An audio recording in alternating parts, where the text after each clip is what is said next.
Hi friends, welcome to our channel Sravanthi cooking home. అందరూ ఎలా ఉన్నారు? నేనైతే బాగున్నానండి. ఈరోజు అయితే నేను నాటు పుట్టగొక్కుల కూర ఎలా చేయాలో నేను మీకు చూపిస్తున్నాను. అవి ఎప్పుడు వస్తాయో ఎలా దొరుకుతాయి అనేది కూడా నేను మీకు చూపిస్తాను. ఇవైతే పల్లెల్లో పుట్టలు ఉంటాయండి. వాటి మీద అయితే ఇవి మొలుస్తాయి. అవంటే వర్షం పడినప్పుడు ఉరుములు మెరుపులు అలా ఉన్నప్పుడు వస్తాయంట. మా బావ చెప్పాడు, నాకైతే తెలియదండి. ఊరి దగ్గర నుంచి వాళ్ళు పెరిగి పంపించారు మాకు. చూడండి ఇలా ఉంటాయి. నేనైతే వాటిని శుభ్రం చేశాను. శుభ్రం చేసుకొని ఉప్పు పసుపు వేసి ఒక దబర్లో ఉడకబెట్టుకుంటున్నాను. ఇవి చూడటానికి ఎక్కువ ఉంటాయి కానీ ఉడికాక చాలా తక్కువ అయిపోతాయండి. అలాగే స్టవ్ వెలిగించి ప్యాన్ పెట్టుకొని 2 ఆనియన్స్ 4 టమాటాలు కట్ చేసి పెట్టుకున్నానండి. చూడండి ఇలాగా. దాంట్లోనే కొంచెం చెక్క మొగ్గ, ఆవాలు, జీలకర్ర, ఆనియన్స్, కరివేపాకు వేసి ఫ్రై చేస్తున్నాను. టమోటా అయితే కట్ చేసి పెట్టున్నానండి. ఒక 4 టమోటాసు. ఇవి చూడటానికి ఎక్కువగా ఉంటాయి కానీ ఉడికాకైతే చాలా తక్కువైపోతాయి మష్రూమ్స్. ఇవి నాటు పుట్టగొడుగులండి. ఇవి ఎప్పుడంటే అప్పుడు దొరకవు మనకి. చాలా బాగుంటాయండి. ఇవి ఇష్టపడని వాళ్ళంటూ ఉండరు, అంత ఇష్టపడతారు. ఇప్పుడైతే ఈ ఆనియన్స్ ఫ్రై అయ్యాయి. టమోటా వేసుకుందాము. టమోటా వేసిన వెంటనే కొంచెం సాల్ట్, పసుపు కూడా వేసుకొని మగ్గబెట్టుకుంటే తొందరగా ఉడికిపోతుందండి. అలాగే ఈ మష్రూమ్స్ కూడా ఉడుకుతున్నాయి. చూడండి, నేను ఆ స్టవ్ మీద ఒకటి, ఈ పక్క ఒకటి పెట్టాను. స్టవ్ మీద 2 పొయ్యిల మీద 2 పెట్టాను, తొందరగా అయిపోతుంది అని. ఈ టమోటా అయితే ఫ్రై అవుతుంది బాగా. ఈ మష్రూమ్ కూడా ఉడికిపోయిందండి. ఇప్పుడు మనం వేరే గిన్నెలోకి తీసుకుందాం ఇవన్నీ. ఆ నీళ్ళు అయితే జోంగా అలా ఉంటాయండి, అవి వాడుకోకూడదు, పారబోసేద్దాము. ఇదైతే ఇప్పుడు ఇవైతే మనం ఫిల్టర్ చేసుకుందాము వేరే దాంట్లోకి.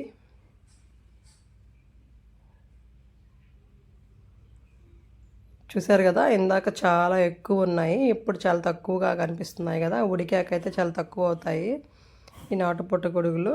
చాలా బాగుంటాయండి. ఈ కూర అయితే చాలా టేస్టీగా ఉంటుంది. మీరు కూడా చేసుకోండి ఇలాగే. నేనైతే అన్నిటిని ఇలాగే పక్కన పెట్టుకున్నాను దేవుకొని.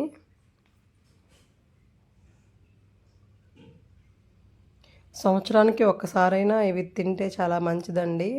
అయితే మనకి ఎప్పుడంటే అప్పుడు దొరకవు ఇవి.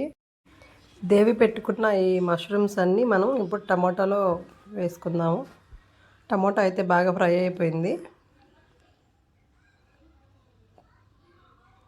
ఈ మష్రూమ్స్ అందులో వేసుకొని బాగా కలుపుకోవాలి.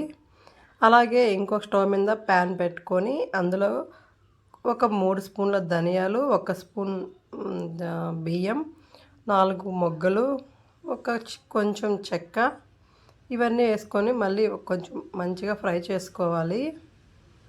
ఇది ఇందులోకి మసాలా అండి, అంటే పౌడరు. ఈ పొడిని మనం లాస్ట్లో వేసుకోవాలి, చాలా బాగుంటుంది. అలాగే ఈ మష్రూమ్ కూడా కుక్ అవుతుంది కదా టమోటాలో వేసాక. అందులో 1.5 స్పూన్ కారం వేసాను నేను. కారం బాగానే పడుతుందండి, వేసుకోవచ్చు. కారం వేసాక ఈ ధనియాలు అయితే బాగా వేగాయి, దించి పక్కన పెట్టుకున్నాను. అవి తర్వాత మిక్సీ పట్టించుకుందాము. ఇప్పుడైతే ఈ మష్రూమ్ని బాగా ఫ్రై చేద్దాము. కారం వేసుకున్నాక బాగా కలపాలండి ఇలాగా.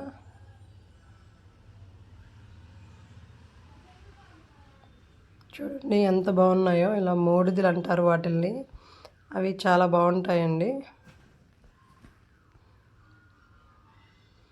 ఇప్పుడైతే మిక్సీ పట్టించుకుందాము. ఇందులోకి వెల్లుల్లిపాయలు అయితే ఆ పైన ఉన్న పొట్టు కూడా తీసేసి మనం ఒలుచుకోవాలి వెల్లుల్లిపాయలని. అప్పుడే బాగుంటాయి పొడిలో వేసుకుంటే. నేనైతే అన్నీ అలాగే ఒలిచి పెట్టుకున్నాను పక్కన. చూడండి ఎలాగా.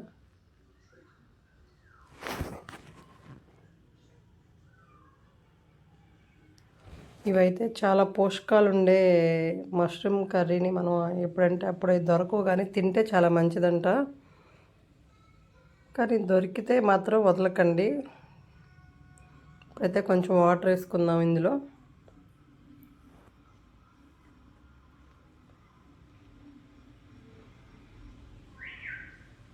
ఇంకొంచెం కూడా నీళ్ళు పోసుకొని బాగా కుక్ చేసుకోవాలి.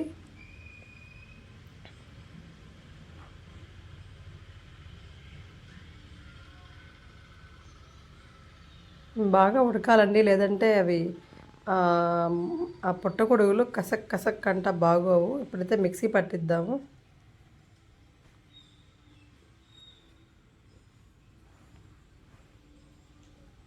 కొంచెం ఇందులో ఎండు కొబ్బరి కూడా వేసుకోండి, బాగుంటుంది. నేనైతే వేయలేదు, చాలా బాగుంటుంది ఎండు కొబ్బరి వేసుకుంటే. అలాగే వెల్లుల్లిపాయలు కూడా వేసి మొత్తం మిక్సీ పట్టించేసాను నేను. ఈ కర్రీ కూడా కుక్ అవుతూ ఉంది. ఇందులోనే మనం తగినంత సాల్ట్ కూడా వేసుకోవాలి. తర్వాత బాగా కుక్ అయ్యాక మనం ఇప్పుడు మిక్సీ పట్టించుకున్న ఈ ధనియాల పొడి అయితే ఒక 4 స్పూన్లు ధనియాల పొడి వేసాను నేను.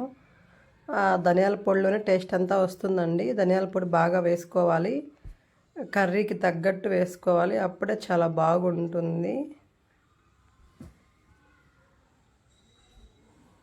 అయితే రెడీ అయిపోవచ్చింది కర్రీ, చూడండి. ఉడకడం అయితే బాగా ఉడకాలండి మష్రూము, లేదంటే బాగుండదు, అవి తొందరగా ఉడకవు. ఇలా బాగా కుక్ చేసుకోవాలి. ఫస్ట్ కొంచెం కొత్తిమీర అయితే నీట్గా కడిగి పక్కన పెట్టాను నేను, ఇందులో వేసుకోవడానికి. కొత్తిమీర వేసుకోవచ్చండి, బాగుంటుంది. మళ్ళీ ఇంకా ఒకసారి కలుపుదాం కర్రీని. అయిపోయింది, దించి మనం వేరే సర్వింగ్ బౌల్లోకి తీసుకుందాము. చూడండి, ఎంతో టేస్టీగా ఉండే మష్రూమ్ కర్రీ అయితే రెడీ అయిపోయింది. మీరు కూడా ఇలాగే ప్రిపేర్ చేసుకోండి మీకు నచ్చితే. మా ఛానల్ లైక్ చేయండి, షేర్ చేయండి, సబ్స్క్రైబ్ చేసుకోవడం మాత్రం మర్చిపోకండి. Thank you.